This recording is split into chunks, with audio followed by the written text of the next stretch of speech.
And Elon Musk, we have news for him. Social Security is not a Ponzi scheme. It's a promise. It's a promise the American people have made, and someone needs to remind the President of the United States about that. It seems like an extraordinary amount of waste.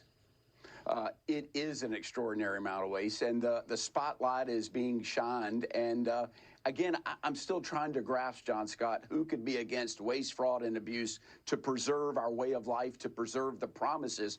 Our country has made so many promises to seniors, to veterans, and this is our way of getting financially healthy so that we can make those promises. Tariffs, as President Trump has shown, can be an effective tool for securing these victories for America. We saw better trade relations with China, with Mexico, with Canada after the first Trump administration. So, I'm betting on the only person in America that's really made major trade changes in the last 20 years. That's President Trump. Well, for one thing, that is straight up against the law, open and shut case. For another, it fundamentally erodes our democracy, the trust that people and businesses and local and state governments across the country place in the federal government. And of course, our ability to negotiate bipartisan deals here in Congress. Finally, and I think the most important one, is in the streets of New York City and the country. Eventually, it won't be in the marble floors of Congress or the mahogany walls of a boardroom where this will be resolved. It will be resolved by people that will mobilize and change the course of our nation. We'll cry out for better management. You say, well, I know the answer. We'll sell off the public lands. You want Elon Musk owning your national forest and your BLM land? I say hell no, and I bet you do too. We want the generations to come to benefit from those forests. I took decisive action by organizing a telephone town hall, which nearly 13,000 constituents attended. Residents voiced concerns about the pressing issues highlighted in the news and concerns related to Social Security, Medicaid, and Medicare.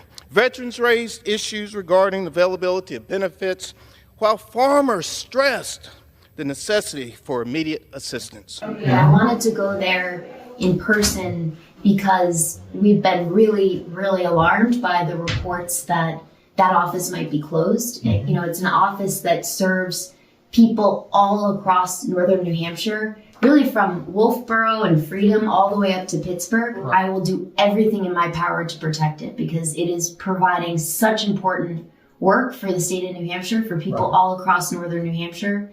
We're talking about a small but very mighty group of people. Right now, what I'm hearing across the board is real uncertainty about what the impacts are going to be and real pain that people are already feeling because of the ways in which the threat of a trade war with Canada and the use of tariffs against our neighbor to the north. I mean, we are hearing about tariffs being used against Canada the same way that they're being used against China.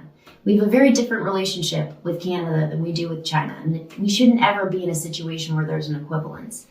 But tariffs are a tax, so people are going to pay for it. I deeply believe that the best leaders and really the best people are the ones that have the most empathy for others, that understand that our purpose here on earth is to serve and to love each other and to take care of each other. I'm horrified by what this administration, what some of the culture wars have done to our brothers and sisters who identify as part of the trans community. It's not just cruel, but it's fundamentally unfair. At a time of measles outbreaks and bird flu, a whole host of crucial federal government functions will now be jeopardized by this illegal and frankly immoral act by the cabinet secretary.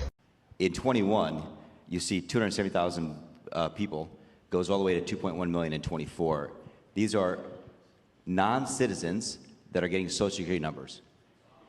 Yeah, this is a mind-blowing chart. Yeah, this literally blew us away. Like, we went there to find fraud, and we found this by accident. The border has to be secure because it is life of your children. It is life of you if you have control the border. This police officer and our border patrol, brave people, risk their lives because we allow criminals to cross the border. That is wrong. That is wrong. So, for the people that entitled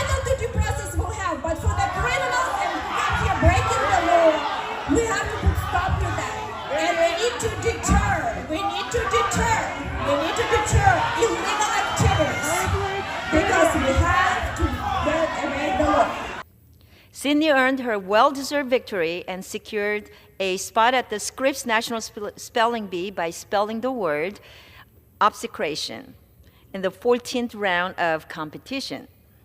In addition to her spelling skills, Sydney is also on the school robotics team and participates in community service projects, embodying the spirit of a well-rounded and engaged student. Her success serves as an inspiration to her peers and brings pride to our entire community. Sydney will soon head to Washington, D.C. to represent Orange County at the National Spelling Bee in May.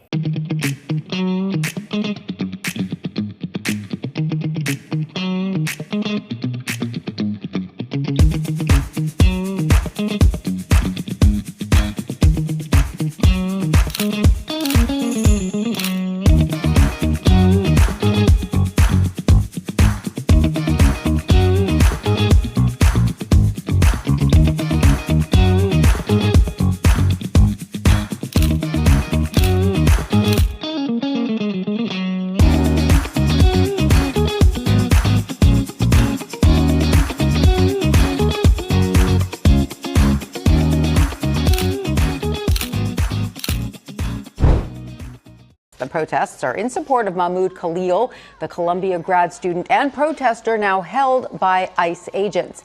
And they also object to the concessions made to curb protests on campus. And we will continue to rage at this institution until Mahmoud Khalil is free. Until students are free to fight for Palestinian rights and liberation.